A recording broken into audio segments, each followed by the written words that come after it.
sa loob ng 2 linggo. Pero ang bayad sa sinihan, 2 pesos and 50 cents.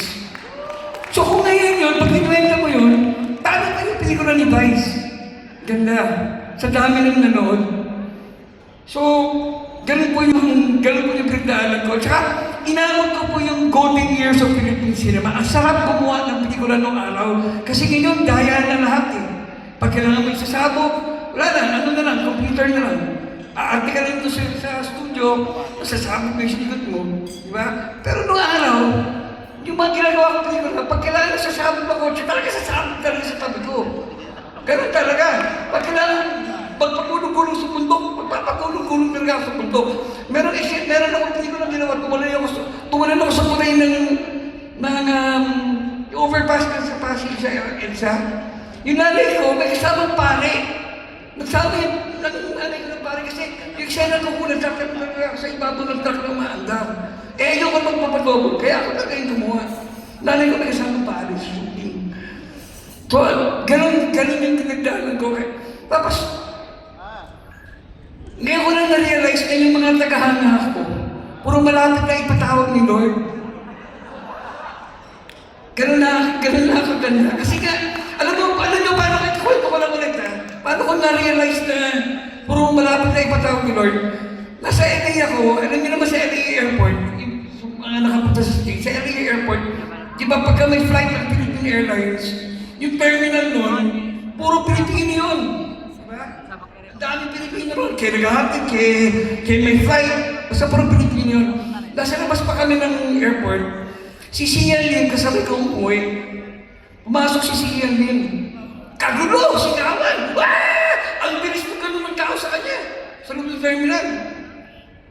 Hindi pa kaya si Sian Lim. Hindi pala si Sian Lim. Di ako naman pumasok sa loob ng terminal. Ganun din! Sigawan din! Lakas din! Kaso, ang bagal ng dating ng tao. Kasi naka-wheelchair, yung isa naka-dextrose, yung isa naka-tukod, ninyo!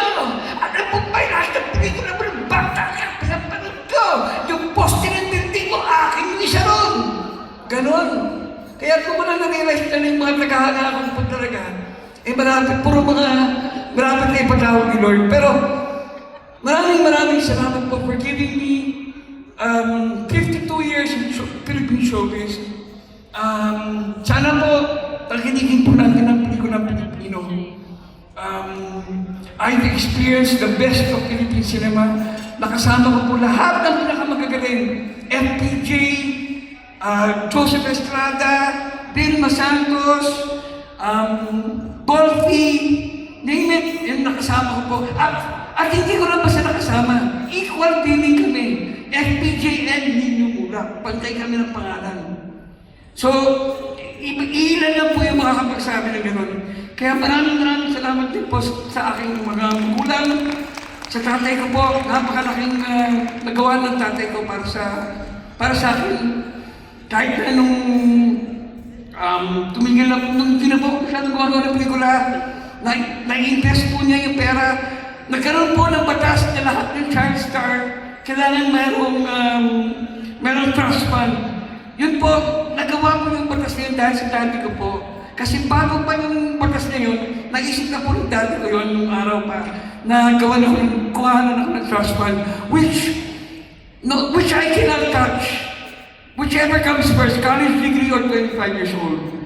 Ganun yung ginawa ng daddy ko. At nung kahit nung 25 na ako, sabi sa akin ng daddy ko, pag yan ginalaw mo, gago ka. Sabi sa akin ng daddy ko. Kaya hanggang ngayon, hindi ko talaga galaw. Kasi kaya naman niya akong buhayin. Nagkaroon kami nagpatayo niya ako ng building. Meron kami yung negosyo, yung mula ka sa Manda. Kaya sobrang blessed po talaga ako sa daddy ko. Talagang bibihira po yung ganun magulang. Yun po. Sana po sa mga susunod na child stars, sana po maging ganun yung mga magulang nila. Kasi yung ibang magulang nakikita ko, pag yung ibang mga magulang, kailangan mo umiyak, anak, ay, direct, ayaw po ba umiyak? Sandali lang. Umiyak ka sabi!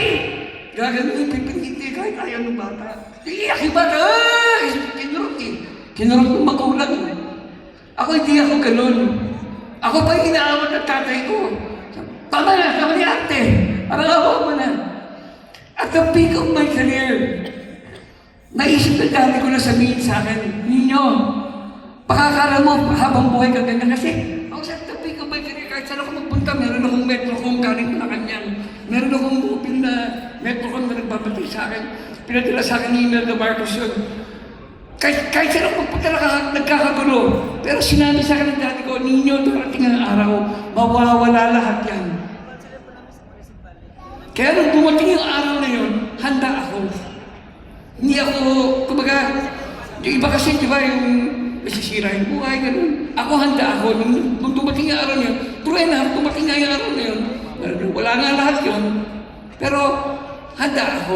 Hindi ako nasaktan. In-enjoy ko pa nga yun. Yung type na mga teenager na ako, tinapos ako gumagawa ng pelikula. In-enjoy ko yun. Talagang in-enjoy ko yung